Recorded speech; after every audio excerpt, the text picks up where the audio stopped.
Y'all started obviously the app game well with Flynn at quarterback. What did you like on that drive, and then what do you think can happen from I there? liked a lot of things on that first drive. I wish we could do that more often. You know what I'm saying? I wish we could continue to do that. We always like to start fast like that. That's a big part of it.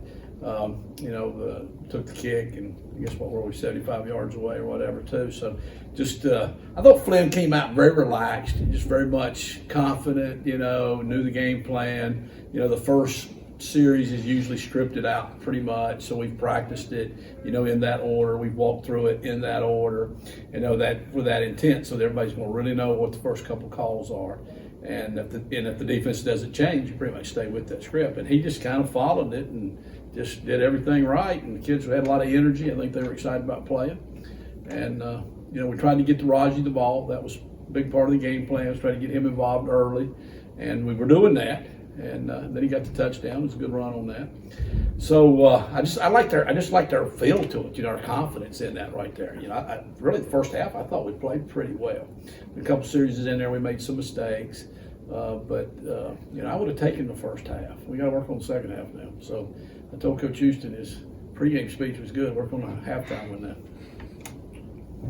What did Alex learn from looking at the film, those interceptions? Two of them look very similar to one another, but what were the conversations like? Yeah, the first one is a inexperienced deal. What happened was, so the receiver runs the wrong route, but he breaks and he's wide open, because it seems like if you run the wrong route, you'll be open at the beginning. It's kind of weird how that happens.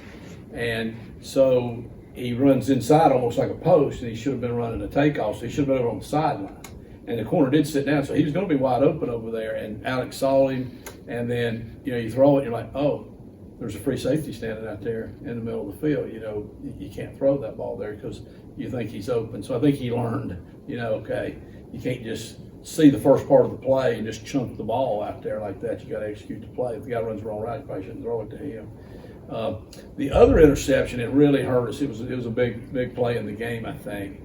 Was the interception that gave them the ball on the 19-yard line. That's the one that hurts. That's the one that stings a little bit, or a lot. And it wasn't all that blitz, and we missed the protection. Okay, so the guy didn't pick up the blitz, but that's part of life. You got to be able to throw with the blitz. He had time to throw it, and he should have thrown the hot route over the middle. And he tried to throw the ball to Jari, which he's got a good connection with Jari, and they got a good chemistry, and really. The leverage wasn't there. The guy was covered the entire time.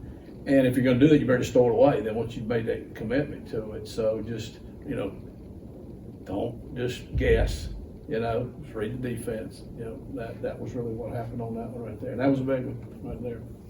I'm trying to remember the other one right now. I can't remember what it was, but. There's another deep ball to Spalding. With the safety picked it off, I think. Yeah, just probably not a very good throw there. Yeah. What do you feel like happened in the second half? Was it confidence, or did App change anything defensively? Mistakes? What did you guys see there? No, I don't think they didn't change what they were doing. They don't do that. That's one. I mean, they've got the culture. That thing has been handed down since Coach Moore was there. So they do what they do, and that's why they're probably pretty good. Is they don't get away from what they do. Sometimes it didn't look very good, for them, and yet they just stay with it. I think they got that winning culture right now a little bit, which we had. We've kind of lost that a little bit. We got to get that back, and I think they just made the plays there. We really feel like we're making too many mistakes. We're getting too many penalties. The penalties are killing us. I mean, literally, what do we have, like double-digit penalties? We've had that like every week, and these are penalties like guys just moving before the snap of the ball. I mean, we had two of those, and I don't. It's hard to put you. What in the world's happening? We've not had that problem. We've had a little problem with delays, and it's a substitution deal, getting the right people in the game. And I guess that's just we got a lot of new coaches and new people. We're not communicating very well. We got to do a better job of that, and we practice it like that all the time. You know what I'm saying? We don't practice it differently in the game than we do in practice. We do it exactly the same way. From the time every play we run, it's signaled in, it's on the system and the whole bit. And we sub people in and out like that too, but we're still making a lot of those mistakes. And then we're getting a lot of holding calls. And, holding calls happen when you get beat usually though. And, Flynn runs for 40 yards. and we get a holding call again that's way behind the play, had nothing to do with the play. Guy got beat at the beginning, and he scrambles, and then the guy reaches out and you grab him and just let him go. You just got to learn not to do that. And then sometimes, I mean, you just get a holding call a little bit, you get beat. But that's killing us right now, because the game's hard enough as it is. To be in long yardage because we're in all these penalties is just almost impossible to play well. How important are these learning moments in a game? Like, I don't know, like in practice, I don't know if you can simulate a guy running the wrong route, but in a game, you can kind of see that and you can maybe learn from them. You do. I mean, and the guys are trying hard. I mean, it's not an effort deal in any way. They've been great. The locker room is still really strong, I think, in there. And, you know, I just think that you hope you don't repeat mistakes. Everybody makes mistakes. I mean, everybody in life makes mistakes. The key is don't do it again. I mean, everybody, you know, I had 2 kids. One of them was definitely that kid, put their hand on the stove. Okay, that's hot. Now, don't do that. But until then, they got to find that out. So you hope, now don't do that again. And so if you don't make that mistake again, you'll probably be okay. You know what I'm saying? And it's not always the same guy. That's the issue right now. Like I say, if it was just 1 or 2 guys, you just say, okay, you're out. These guys are in. It's not that. It's a typewriter type deal. It's this guy, then it's this guy, then it's this guy. And so we just keep putting them in those situations in practice.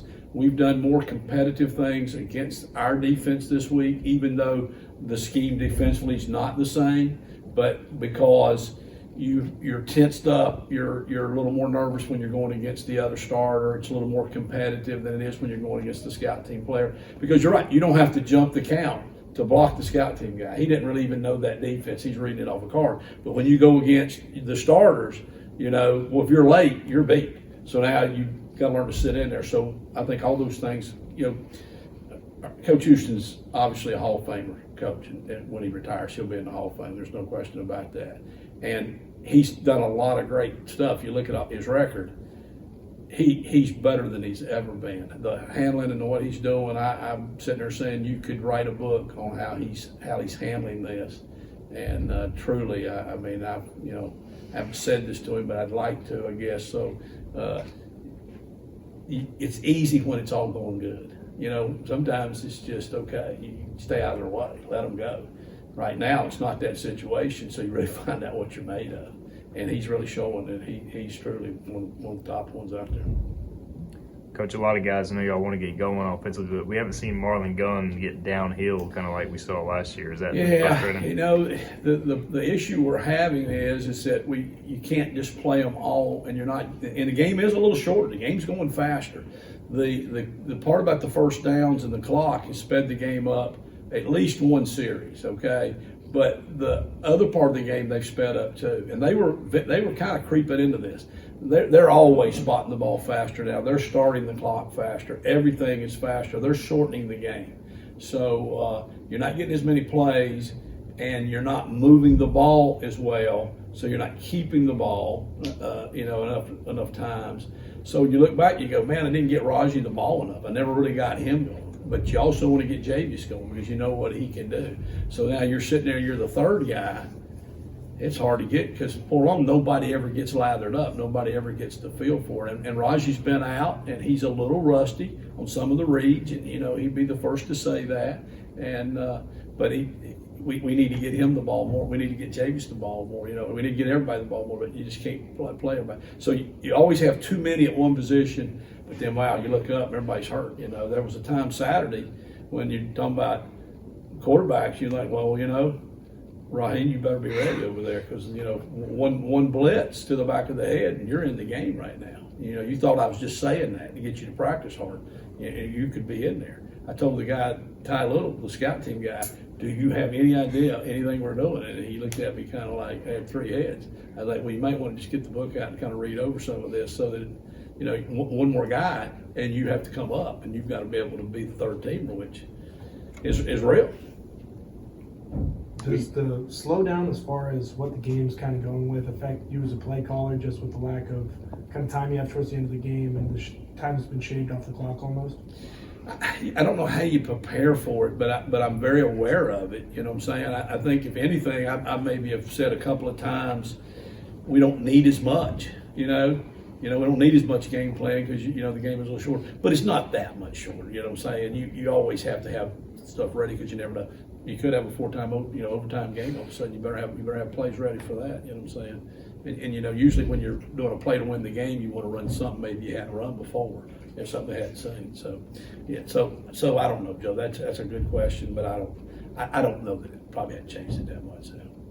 We get calls and comments about why does ECU run up the middle on first down every play, and I looked it up. I think it was like 9 out of 23 first and 10s you ran, but none of them went for over 3 yards. So I That's guess the key. Yeah, is it about how do you put yourself in a better situation on second down? You know, yeah, that's amazing what y'all do. Take calls like that.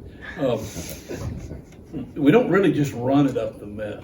Sometimes it cuts up the middle, you know what I'm saying, like that. Sometimes it's an RPO where it depends on what the defense does, you know.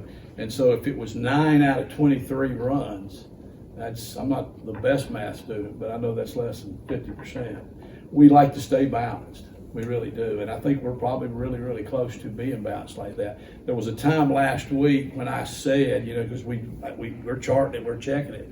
And I said, yeah, we probably need to just start throwing it a little bit more on first down because we're not because we want to, but because we're not making it enough yards. And that's the big thing. This week, the biggest change that I've made in the practice plan is we've probably practiced third down less. I'm really big on practicing third down. We probably practice third down more than anybody in the country because I just think you got to be ready for all the blitz and stuff. The game's gotten so crazy on defense right now. They do so much stuff that you got to be prepared for it.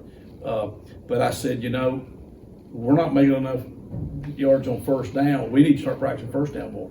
And so we've done that this week, trying to get just better at staying out of the third line. It's like, let's skip third down a little bit more and make first downs on, you know, 1 or 2 downs like that. So, yeah, so I don't know. Coach, we asked Coach Houston yesterday about the running game specifically, and someone else asked about wide receivers getting open. Yeah. And both times he responded with, it's a cumulative thing. It's not just one set of guys. It's the whole offense is just not. Yeah, you know, offense is 2 things. Offense is about creating space. Okay, defense is about trying to constrict space. They want to get it, you know, all down in a small place. And offensively, you want to create space. That's how you get big plays, and that's how you move the ball. And then it's all about rhythm, okay? It's all about rhythm. So like the first drive, you come out, you start making some yards, and it's just like everybody starts playing faster, and you get rhythm. And then, you know, you've run the ball up the middle, and then they overplay the play in the middle, and the quarterback pulls the ball, and he throws the ball out in the flat, or he runs with the ball, or it's play action, and that's how you get things going. And that's the thing, just getting some rhythm and creating some space. So space, we got to block them a little bit better. Okay, it is part of that. The offensive line's got to move them a little bit more. Space is also by the wide receivers getting down the field and separating from the guy and getting open more. It's the ultimate team game. There was a play yesterday in practice that proved it, where a receiver is supposed to run a wheel route, and obviously he was supposed to go and run outside the guy trying to cover him. And you hope the guy jumps on the route and he comes up. If not, you widen him. Another route's coming. Well, he decided to go inside because the guy outplayed him outside, thinking, well, I'll go inside, I'll get open. But you're still not open on that. Now what you did was you constricted the other guy's space, and he's not as open. Mason was the quarterback, so Mason saw it and threw the ball behind the receiver because he said, well, if I throw it out in front of him, that other guy's going to blow him up. So I threw it behind him and hope he could catch it. Well, he flipped his hips and he went to go out and make it. I said, so everybody made everybody's job harder. By you not running the route correctly and creating that space, you made the quarterback throw the ball more behind the guy. Now he's got to make a tougher catch. So it's all like that. And then, of course, if you're protected and you can nice throwing lane, it's much easier to throw it than it is if you got some guy. So everybody depends on everybody, and that's the thing. A lot of times you can just really, really stink in this thing, and then all of a sudden you can get really good. I know y'all get a lot of bad calls, okay, so I stay away from all that. I have no idea because nobody ever says anything to my face. I didn't know I was that vicious. I guess they're afraid. But I get a lot of things. I've got several emails from some really good alums, and they're like, you're closer than you think, and all these little diagrams and stuff, and I really appreciate that. You know what I'm saying? I actually respond to those things. And I'm thinking, yeah, you're right. And this person may know football and they may not know it, you know, if it's stuffed or pumped with air. You know, I don't know what they know. But they're saying a lot of times you're really closer to knocking that wall down than you think. Don't quit chopping, you know what I'm saying? And that's what we're doing, you know what I'm saying? Life's really pretty good. I mean, it is a game. Okay, I know it's a real serious game. It's put my kids, you know, through school. It's, you know, done everything for me. But you know, we're above ground. You know what I'm saying? I got a lot of guys. I've had a lot of bad things happen. Like Jimmy Lindsay's a coach at LSU that played for me. I gave him his first job. He's dying of cancer right now, and he was at the prime of his life, and had just gotten an SEC job, and life couldn't have been better the last time I saw him. You know, there's some other guys. Billy Dunn's one of our best alums and supporters. God, he's had an awful year with all these surgeries and all this stuff. It just breaks your heart. Yet he's texting positive things. And I'm thinking, I don't know if I'm that good a person. I don't know if I'm that strong. If I was hurting like that, I don't know if I'd give a rat's ass how the Pirates are doing. You know what I'm saying? I'd just be wanting to get well again. So there's so many things like that. Coach constantly talks to these kids about, you know, an attitude of gratitude. We got it so friggin' good. We got it great in this country. I don't even know how people bitch about it. They ought to go to one of these other countries. You know what I'm saying? Because there's some rough stuff over there. You know what I'm saying? So life's good. You know what I'm saying? We live in the best state and the best country in the damn best planet in the world. So overall, things are pretty good. Now, we'd like to win some more football games. Don't get me wrong. Don't get me wrong. I would be a lot better off. So life's great. Football sucks right now. But okay, but football can change. Football can change. All right, that's my right. I appreciate you guys.